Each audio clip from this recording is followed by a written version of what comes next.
The Mastermind, or the Key to Mental Power, Development, and Efficiency. Chapter 2, The Mind Master. The idea of mastery inevitably carries with it the notion of dominion, power, or supremacy exercised by some person or thing which is regarded as the master. The spirit and essence of the term master is that of governor, ruler, director, leader, manager, or controller. In short, the essential meaning of the two terms master and mastery, respectively, is bound up with the idea of government. To govern anything, the governing authority regulates, directs, restrains, manages, encourages, and exercises general control and direction. In all forms of government, there is to be found a certain central point of authority, a certain central power that is sovereign within its own realm to promulgate commands and the authority to enforce them. Whether the government is that exercised by the chief of a tribe who gains the whole and holds his position by means of physical strength, whether it be that of monarch of a kingdom who gains and holds his position by hereditary rights, or whether it be that of the president of a republic who gains and holds his position by the will of the people, the central authority is vested in some one particular individual. Descending in the scale, we find the same principle in operation and force in the government of a public meeting, a schoolroom, a workshop, or an office. In short, wherever there is a government, there must be a central governing authority, a master. The above general principle being recognized, the reasoning mind at once applies it to the question of the operation and government of the mental powers and faculties. If the mind is held to be governed at all, or to be capable of government, and who can doubt this, then there must be some central governing authority, some mind master whose authority, when exercised, is recognized and obeyed by the other mental units, powers, faculties, or forces. This being so, the reasoning investigator then naturally proceeds to the discovery of this mind master. Let us play the part of the reasoning investigator and proceed with him to the discovery of the mind master, the central point of authority and power in the kingdom of mind. Some psychologists would have us believe that the intellectual faculties are governing powers of the mind.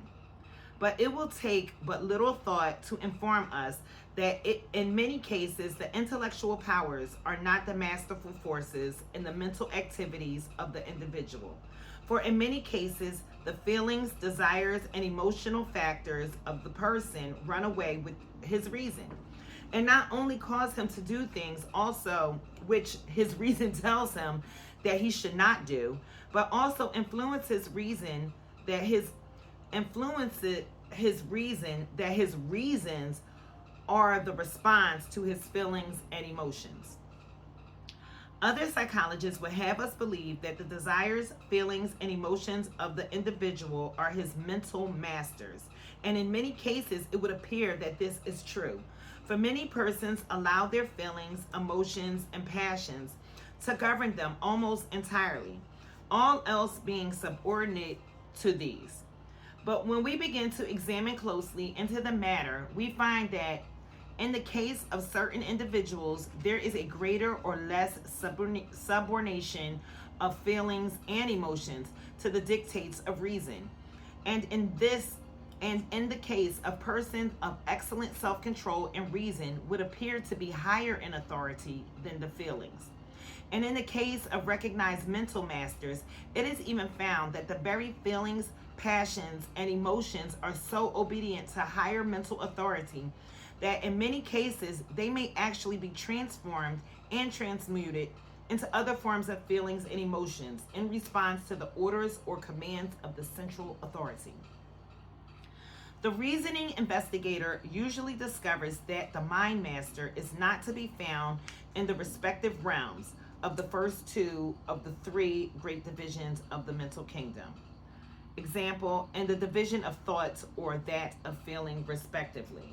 The investigator then turns to the third great division of the mental kingdom, that of will, in his search for a sovereign power. And at first, it would appear that here, the region of the will, we had found the object of his search, and that the will must be acclaimed the master.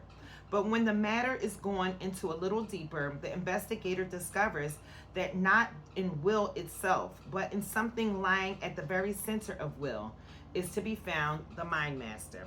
While it is seen that the will is higher in power and authority than either thoughts or feeling, yet is also seen by the careful investigator that in most cases the will is controlled and brought into activity by the feelings, and that in other cases it is started into action by result of thought or intellectual effort. This being so, the will cannot be considered as being always the mind master. In discovering this, the investigator at first begins to feel discouraged and to imagine that this is but traveling around a circle. In fact, many thinkers would have us believe that the mental processes work around in a circle, and that like a ring, the processes has no point of beginning or point of ending. But those who have persisted in the search have been rewarded by a higher discovery. They have found that while many persons are impelled to will by reason of their feelings and emotions, and others by reason of their thoughts, there is a third class of individuals, a smaller class to be sure, who seem to be masters of the will activity, and who standing in position of judge and sovereign power, first carefully weigh the merits of both feelings and thoughts, and then decide to exercise the willpower in a certain determined direction, and then actually do exert the power. This last class of individuals may be said to really will to will by the exercise of some higher authority found within themselves. These men are real masterminds. Let us seek to discover the secrets of their power. The central authority. There is in the mental realm of every individual a certain something which occupies the position of central authority, power, and control over the entire mental kingdom of that person. In most cases, we regret to say this something seems to be asleep, and the kingdom is allowed to run itself higgly-piggly, automatically and like a piece of senseless machinery, or else under the control of outside mentalities and personalities. In other cases, in many cases in fact, the central authority has partially awakened and consequently exerts at least a measure of its authority over its kingdom, but at the same time fails to realize its full powers or to exert its full authority. It acts like a man only half awakened from sleep and still in a state of partial doze. Rising in the scale, we find cases of still greater degree of awakening until finally we discover the third great class of individuals, a very small class, alas, in whom the central authority has become almost or quite fully awakened, and in whom this mind master has taken activity control of his kingdom and has begun to assert his authority and power over it. This first class is composed of the masses of people. The second class is composed of those who occupy position and places of more or less authority and power in the world's affairs. The third class is composed of those exceptional individuals who are the natural rulers of the destiny of the race and directors of its activities, the real masterminds. There is only one way of aiding the investigator to discover this something, this central authority, this mind master. That one way consists of directing the investigator to turn his perception inward and to take stock of his numerous mental faculties, powers, activities, and bits of mechanism, and to then set aside as merely incidental and subordinate all that appears to be so. When all these have been set aside in process of elimination, then there will be found a something which is left after the process, and which absolutely refuses to be set aside as merely incidental or subordinate. And that something is then perceived to be the central authority or mind master, even though it be half asleep and unconscious of its great powers.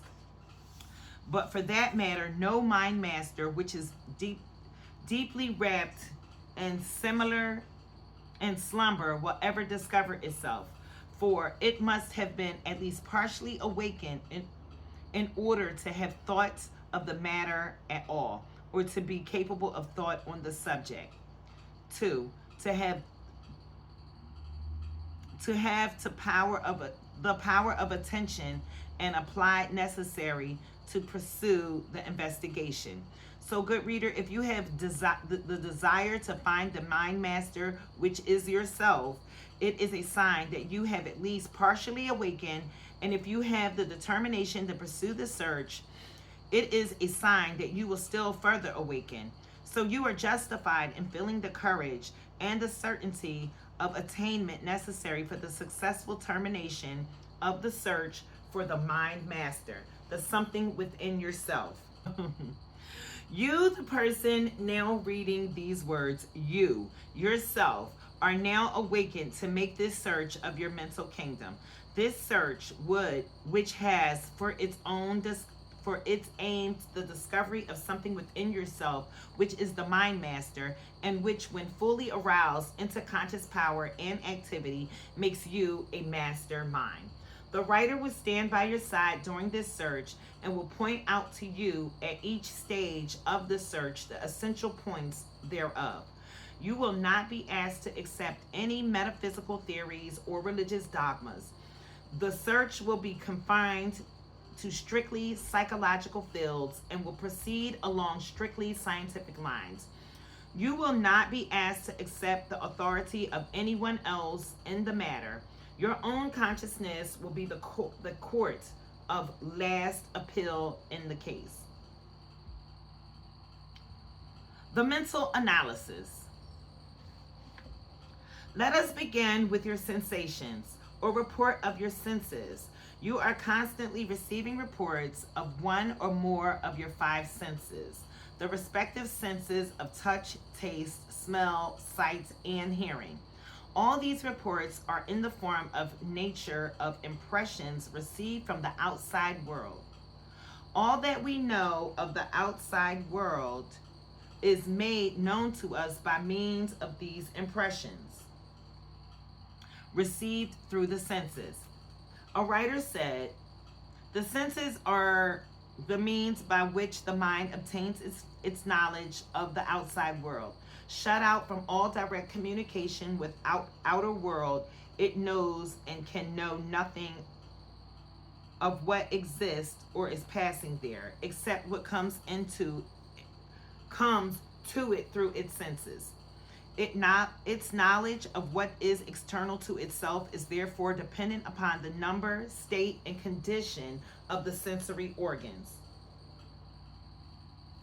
But important as are the 5 senses and their mechanisms, we need but a little thought to convince us that we do not find here the essential fact and power of mind, but rather merely incidental and subordinate powers. We can easily prove this to ourselves in many ways.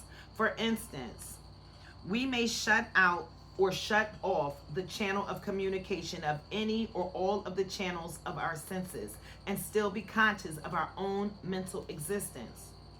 Or we may use the will through the power of attention and thus determine which of many sets of senses impressions seeking admission into our consciousness we shall really receive and entertain in consciousness. We must thus choose between many sounds or many sights and deliberately shut out the others. If the sense impressions were the masters, we could not do this. And so long as we are able to do this, we must look for the master higher up in the scale. Moreover, in all of our experience with with these sense impressions, we never lose sight of the fact that there are but incidental facts of our mental existence, and that there is something within which is really the subject of these sense reports, a something to which these reports are presented and which receives them. In short, there is always the something which knows or experiences these sensations. We recognize and express the fact that this fact when we say, I feel, I see, I hear, etc. There is always the thing sensed, then the process of sensing, and finally the something which experiences the sensation. This something we speak of as I. The I is always the subject of experience, the which experiences the sense reports, the something to whom the messages are presented. And as this something is capable of either accepting or rejecting or selecting and controlling these messages or reports, then the latter cannot be regarded as the mind master. In the same way, the next proceed to the consideration of the emotional phases of our mentality. In this great realm of mind, we may, at least for the purposes of the present inquiry, include all those mental experiences that come under the respective head of feelings, passions, desires, etc. These seem a little closer to us than did sensations, because the sensations came from the outside of ourselves, while the emotions and feelings seem to come from within, a part of ourselves. The emotional part of our nature is very powerful, so powerful indeed that it often seems to rule the entire being of the individual. But a little careful examination will convince us that we may, by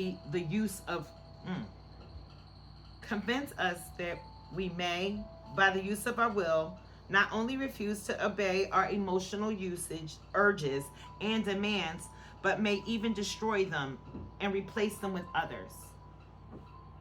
If our emotions were really masters, we would be bound to act upon them at all times and upon all occasions, for there would be nothing in us to say nay to them.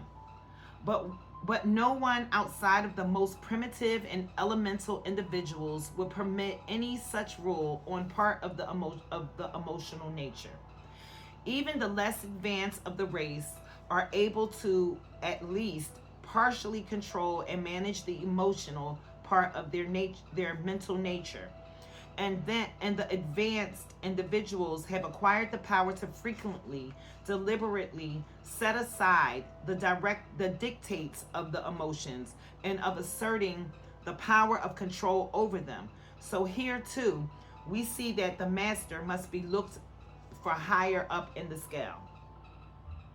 As in the case of the sensations here too, in the case of the emotions, we discover the presence of that something within which is subject of the emotions, the something to which the emotions report, and from whom they demand action. Here again, we find this I occupying a higher seat and having the reports of demands of the subordinate faculties made upon it.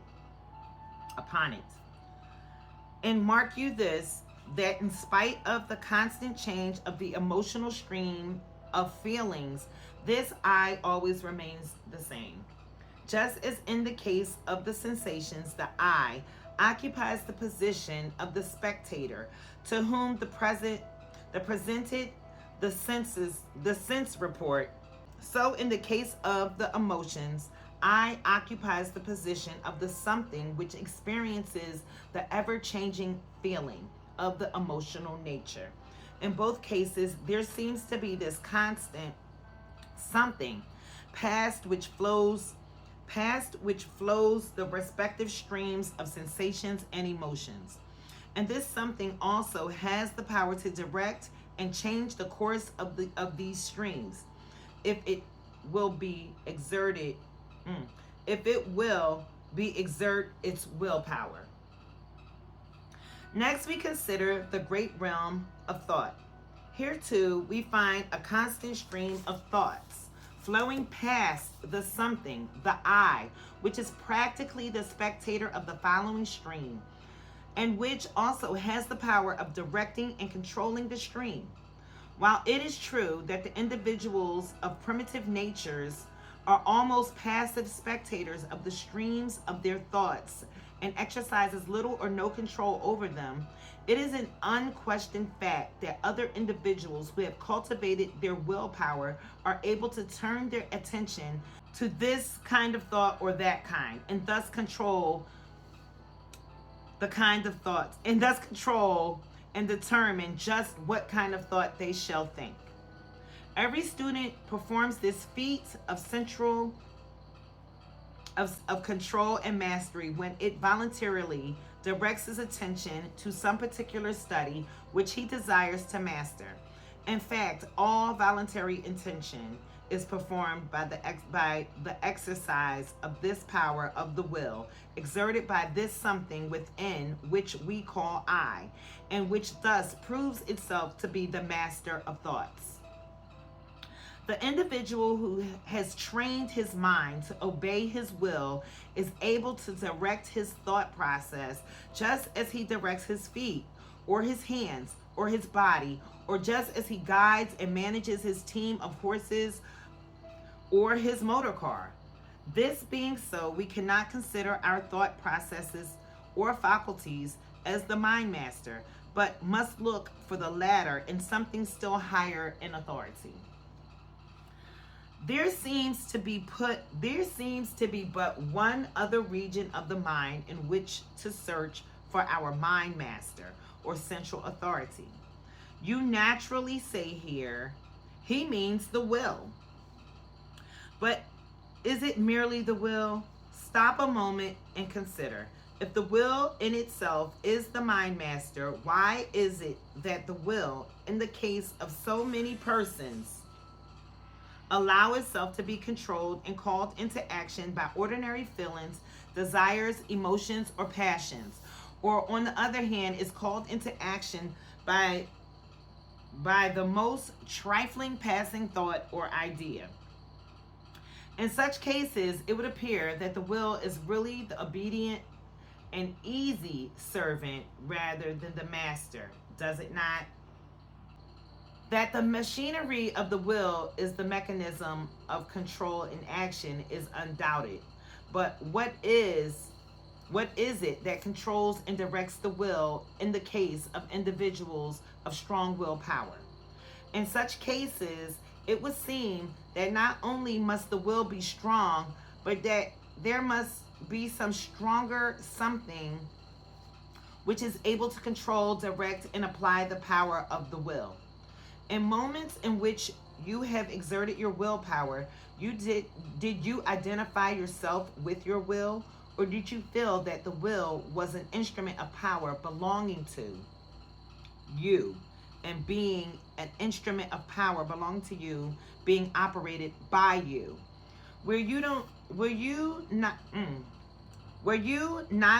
at such moments aware of feelings and an overwhelming consciousness of existence of yourself or I at the center of your mental being, and a feeling that at least for a time this I was the master of all the rest of your mental equipment?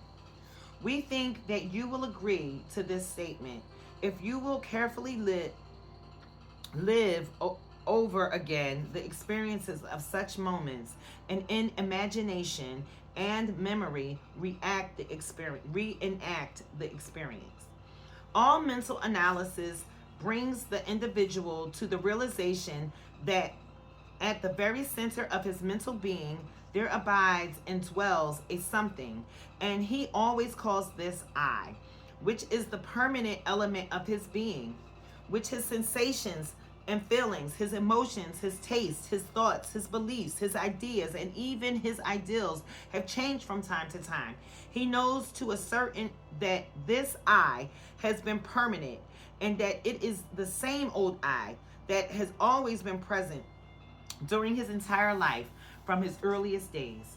He knows that although his emotional nature and general mental physical character may have undergone an almost total transformation and change, yet this I has never really changed at all, but has ever remained the same old I. It is as if this I was an individual who had worn many successive coats or shoes or hats, but always remained the same individual. The consciousness of every individual must also report, must always report to him when the answer is demanded of it. And moreover, while the individual may and does change his sensations, feelings, his tasks, his tastes, his passions, his emotions, and his whole general character, in some cases, he is never able to change in the slightest degree this something within which he calls I. He can never run away from his I, nor can he ever move it from its position.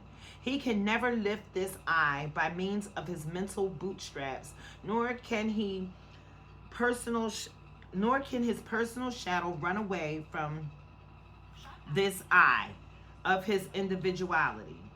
He may set apart for consideration each and every one of his mental experiences, his sensations, his thoughts, his feelings, his ideas, and all the rest, but he can never set off from himself this I for such inspection. He can know this I only as it's his self, the something within at the very center of his consciousness. A writer has said of this something within, which we call I, we are conscious of something closer to the center than anything else, and differing from the other forms of being, the only form of consciousness to which we are not passive. This something is the normal consciousness of each of you. Yet it is never a part of sensation nor emotion, but on the contrary, is capable of dominating both. Sensations originate outside and inside the body. Emotions originate inside of the body. But this something is deeper than either, and they are both objective to it. We cannot classify it with anything else. We cannot describe it in terms of any other form of consciousness. We cannot separate ourselves from it. We cannot stand off and examine it. We cannot modify it by anything else. It itself modifies everything within its scope. Other forms of consciousness are objective in their relation to it, but it is never objective to them. There is nothing in our consciousness deeper. It underlies and overlies and permeates all other forms. And moreover, what is the immeasurable greater importance it can, if need be, create them. Another writer said, the I is the thinker, the knower, the feeler, the actor. Its states of consciousness are constantly changing, different today from those of yesterday, and different tomorrow from those of today. But the I itself is always the same. Just as this I is, we cannot tell. Just what this I is, we cannot tell. This riddle has never been solved by the reason of man. So subtle is its essence that it is almost impossible to think of it as something apart from its mental states. All that can be said of it is that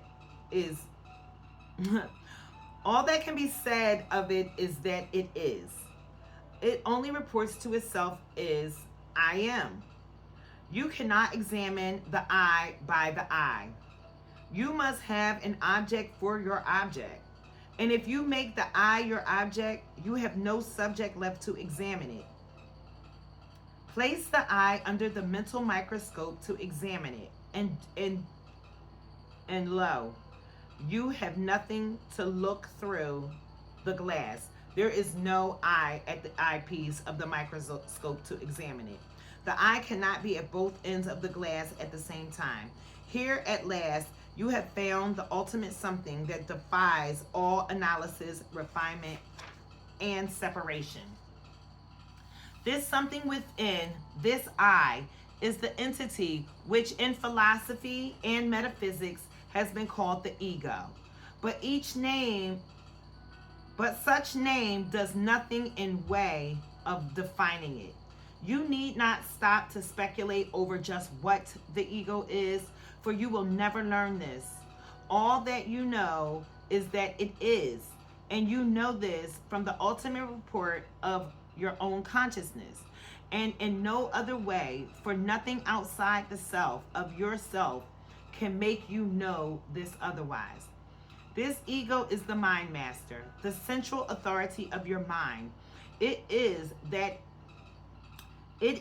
this that is able to master, control, manage, rule, regulate, and direct all of your mental faculties, energies, powers, forces, and mechanism. It is the ego, when fully awakened into activity, which constitutes the essence of the mastermind. Your task is not to try to learn just what the ego is, for as has been said, you will never know this. Your task is to strive to awaken it into active consciousness so that it may realize its powers and begin to employ it. You can awaken it by the proper mental attitude toward it, by the conscious realization of its presence and power.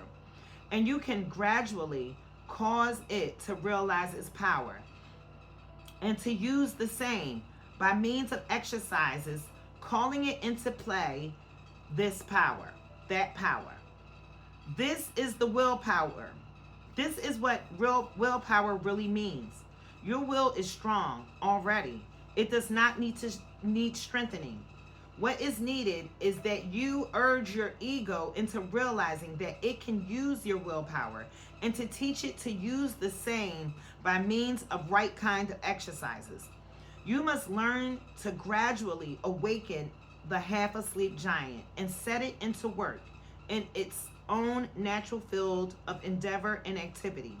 In this book, the way will be pointed out to you so that you may do this, but you will have to actively do the thing after being shown how. He who will carefully consider the above statements of truth and will make them a part of his mental armament will have grasped the secret of the master mind.